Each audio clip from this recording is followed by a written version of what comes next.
Well, I'm pulled over on the side of the road after I managed to get away from the wind. This is shot after the trip. Talk about extreme camping.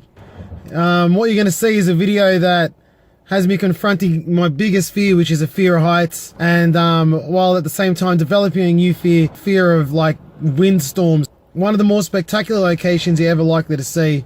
But as you'll see coming up, it was a bit of a situation. I'm on the edge of the cliff and that wind ain't stopping. I don't know if this was the smartest thing in the world. They say there was 40 knot winds last night. I'm going to argue and say it at times got up to 50 knots. Whoa. Stop the video.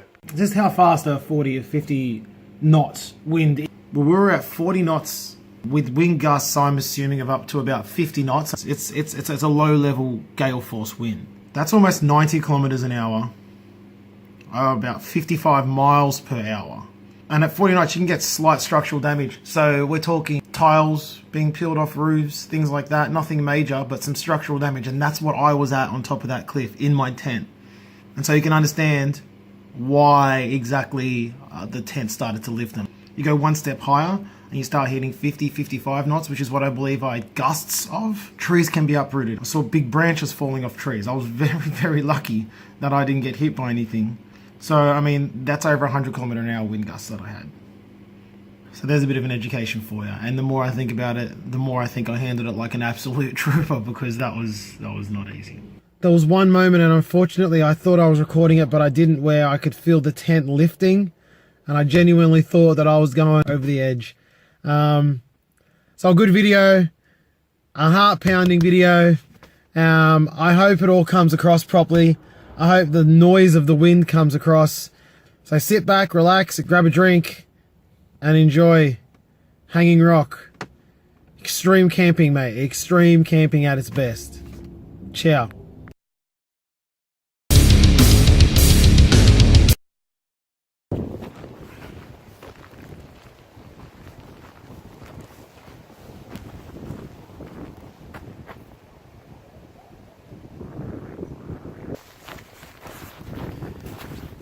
Well, g'day everyone, and welcome to what I hope is going to be a pretty special episode. I'm heading out to what really genuinely looks to be one of the most special locations that you could possibly go anywhere in the world. I'm in the Blue Mountains and I'm going to a place called Hanging Rock. I'm going to be camping on the edge of a cliff. Now, those who know me know I have a severe fear of heights, so this video could be quite funny. Let's just hope I can actually handle it. Well, this is a lot of effort for nothing. It's about a 5 or 6 kilometer walk to the actual site, just down a fire trail. I mean, it's the easiest sort of walking you could ever want to do. My pack is full to the brim today. It's rocking about 23 kgs. And I've brought my broken freaking chair. Wrestling reference. As I said before, this should be world class. This should be nothing short of utterly spectacular. And anything less than that, I'm going to be disappointed, if I'm to be honest with you. Now, where I'm going is a pretty serious place. People fall and die. It's unmarked, it's unfenced, it's pretty raw, and it's cold, and it's windy. So, I've got to have my wits about me. Can't go peeing in the middle of the night without knowing where I'm going. I'm going to have a problem. But man, I'm so excited. I've been looking to go to a place, a special kind of location, for some time now. I mean, the woods are nice, don't get me wrong. The bush is a great place to be in, but I want something special. I want something to blow my mind a little bit.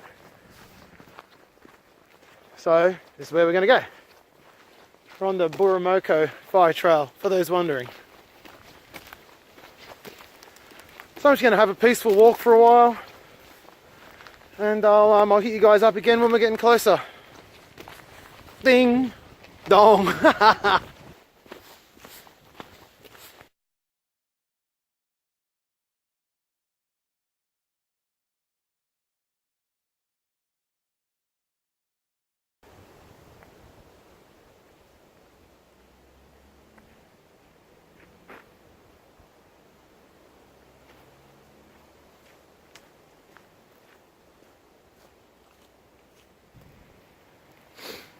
here is what's called scribbly gum. It's a type of eucalyptus, and little bugs get inside and they draw on the bark, and it's a mainstay of the Australian bush. It's pretty cool if you've never seen it before.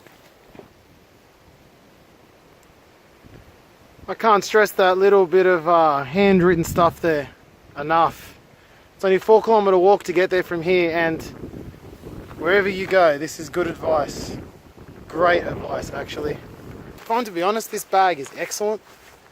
I think I've got weak hips. Every time I go hiking, my hips feel it. Not a big deal, just an observation.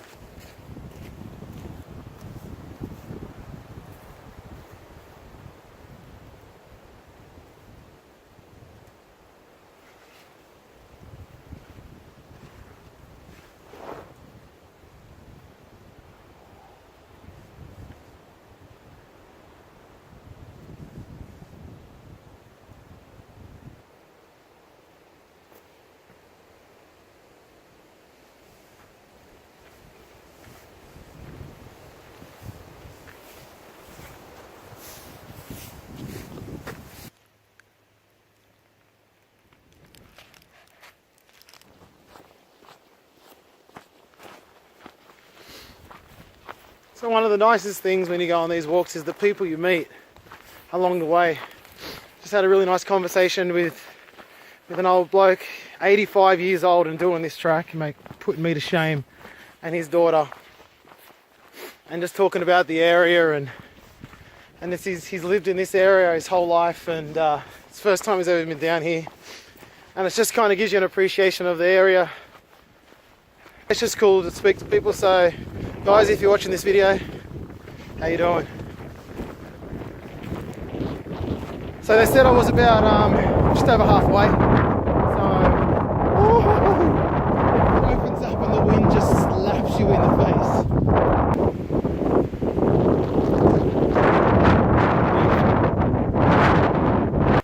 I'm only minutes away. Pretty much here. This is not the lookout, but what a view in itself. Bolter's Lookout, Hanging Rock. Ooh. Oh, wait. Shit, I got no one's hand to hold.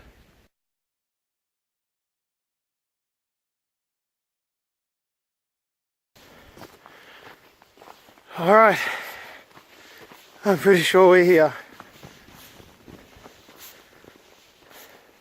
Oh yeah, we're here.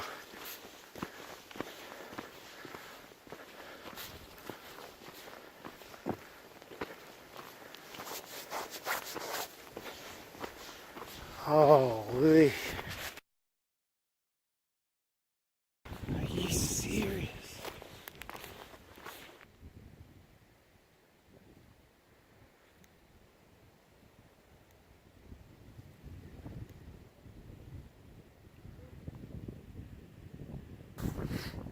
I wanted spectacular. Mission accomplished. No idea if the camera does it any justice at all. But man, wow. Not a bad place to spend the night.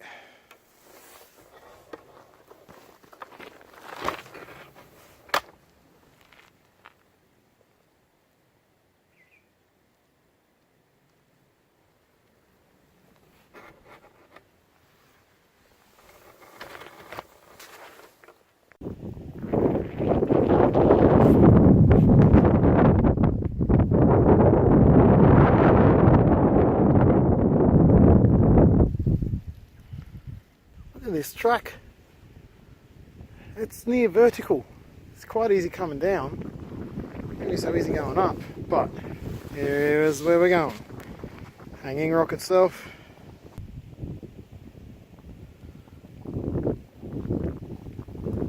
Well, the fear of heights thing's getting pretty real.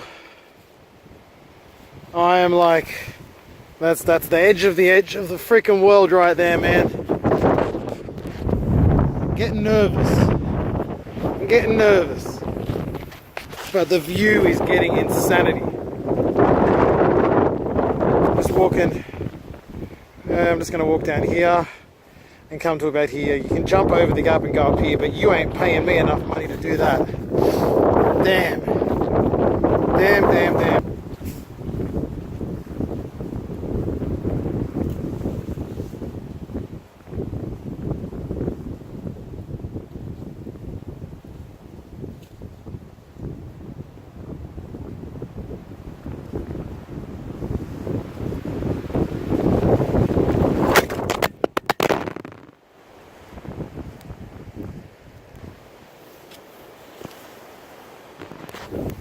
Oh shit, dropped my camera, broke the screen. Who knows what you saw?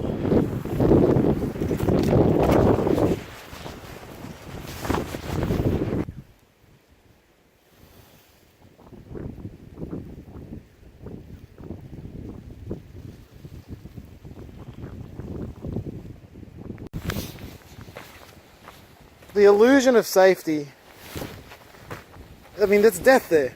The illusion of safety is only dwarfed by the fear of death. I don't know how people walk up there. Oh.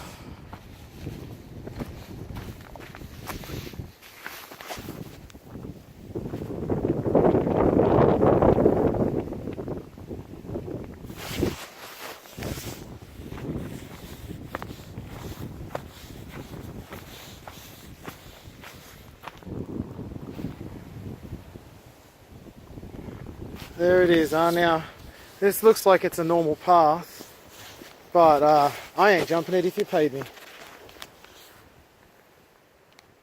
It's about probably a metre, and I'm sure I could do it, but fear of heights and all. I mean, look, it's a step. That's literally a metre, not even. You could step over it, but if your foot happens to slip, it's fair. Oh, my ass just dropped out. Oh, I just got the fear. It's weird when it hits you, man. I look down. Wow. Everywhere you look is a postcard. Everywhere you look is a postcard. Wow. I'm gonna shut up.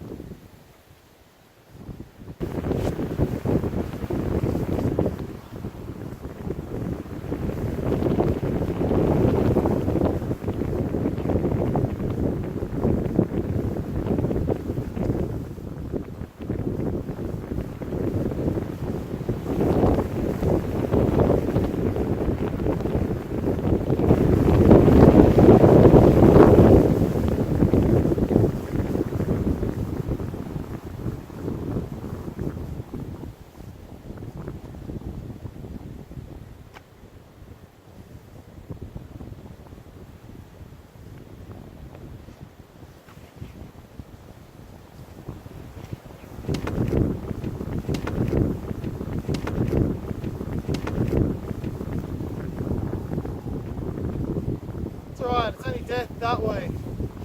At least I posed before I died.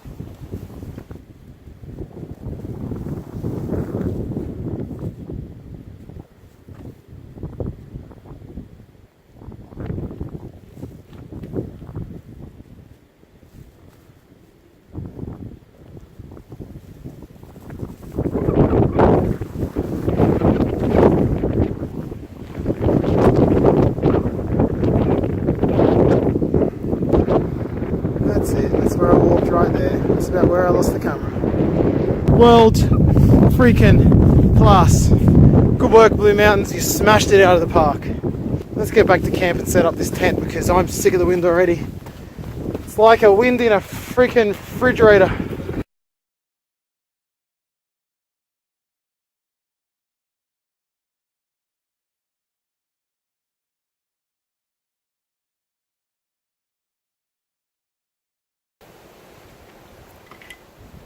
Well, what a spot, man. What a spot, eh? Trying to pause for a second and just give you guys a look at this place. There's been a lot of erratic camera work here and there. Speaking of erratic, that tent is erratic. I know that makes no sense. I may Mary Poppins my way out of this life tonight if the wind picks up anymore. It's pegged in, but do you trust your life to pegs and a couple of ropes? It's alright. It's about 100 kg in total, including me in there, so we won't be going anywhere. Got some chopping to do. I've got to collect some wood. We've got about an hour to an hour and a half left of life, and that'll be getting wood, setting up the fireplace, getting out the food.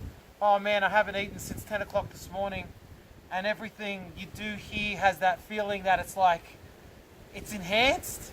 It's really cool. I love moments like that. Okay, so my sleeping pad is really going to get a workout today because it's rock city under my tent as well. So I tried to clear it, but look at the ground.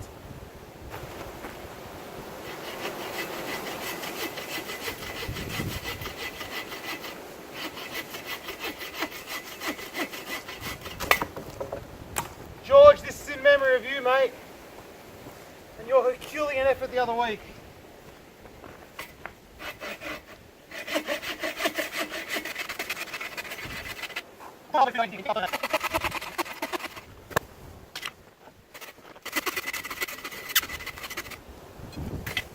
Oh, okay.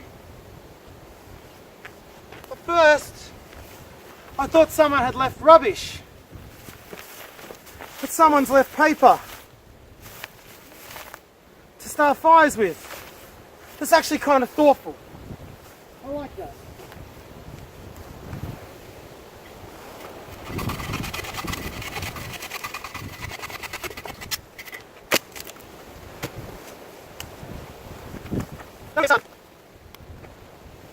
Look at the light. Time to start making this fire. So in situations like this, you've got to use what's available. And here is some fantastic tinder. Look at that. Dry as a Ross and George only know the answer to that. Dry, dry, dry, dry, dry. Alright, I got a PSA, a public service announcement to all the people who like to hang a shit in the woods. AKA to all the people who like to hang a lamp and take a shoe. Bury your toilet paper. I'm out collecting the wood. There's just toilet paper everywhere. I don't understand how hard it is to just finish the job properly. People annoy me. Anyway, speaking of out there collecting wood, I just wanted to address something. I'm well aware of the regulations in national parks, and when I'm out collecting wood with my axe or with my saw, it's always dead. It's always dead wood. I'm never cutting down living trees. I always check all wood for signs of habitation. Even if there's a spider in it living in it, I won't touch it. I just want people to know that, because something was mentioned to me and I think people have the impression that I'm just ripping down nature, and mate, that is exactly the opposite of what I'm about. It's almost like you're a defender of Mother Nature while you're out here. I've already picked up a bunch of rubbish that other people have left behind. I'm not picking up the toilet paper. And I just wanted to let that be known that I really do take care of the place, and I always aim to leave with the natural environment better than when I got here. So that was a bit serious. Hang a lamp, take a shoe.